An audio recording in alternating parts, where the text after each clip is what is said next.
I mean, it sucks, you know, like you want to be able to go out there, you want to be able to compete, you want to be able to fight people, especially on this stage, you know, you want to be able to do what you've been training so long to do, but, you know, things like this happen.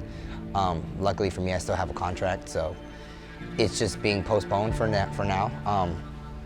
I got some change out of it, you know, all of it was for naught, so, you know, now we're just waiting on a reschedule, a different opponent, different time, so. As far as what it did to me mentally, nothing, really. I mean, it sucks, but there's not much you can do about it afterwards. You know, the province officials of Ontario ended up shutting down the venue and shutting down, you know, they started shutting down live events, gatherings of X amount of people and more.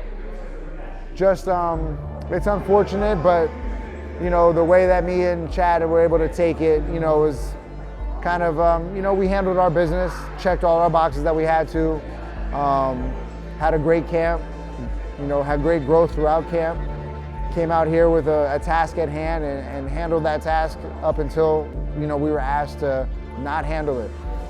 Well, having the rug pulled out from underneath us is definitely, it's a big shot to the chin, you know, but one of the things that I like to preach to these guys all the time is that there are a lot of things that are always going to happen that are out of our control.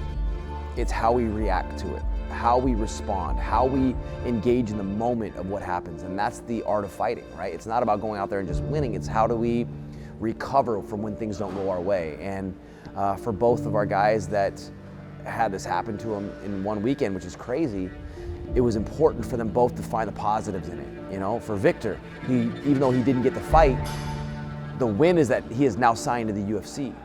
So his next fight won't be on short notice. He will get a full camp. It might be against the same opponent, which is a top 15, fantastic. But now we get to fight this guy with a full camp. There's the positive, there's the win. For Dominic, yeah, it sucks again. You know, you're across the country, borderline, in a new environment in Canada. You're fighting the #1 guy. Great opportunity, pulled out from underneath you. How do we find victory in that? Well, we just went all the way out to Niagara Falls. We got an amazing trip out of it. We got to see one of the most epic waterfalls in the world. We got to take the challenge. We built our game for a 5-round war, and we were ready for every moment of it. We grew because of the camp, and now we can take that growth and apply it to the next fight. You know, you can't only train just to get to the UFC. You have to train to be the best that you can be, or just the best in the world, you know, and sometimes you get in the UFC and sometimes you don't. There are people out there who are content with just fighting, you know, local shows, and there are people in there that actively avoid the UFC because they feel they can make more money, or they want to just fight a certain level of competition, which is all fine, you know.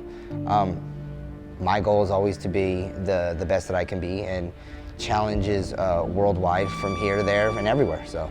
No, as of right now, there's nothing official. I mean, I've heard stuff online, but ain't nothing official. I mean, I haven't gotten any word from Sean Shelby, nothing from my management team, so. You don't know. Yeah, it's the same thing as before, just I don't know, but, you know, stick in the gym, you just keep training.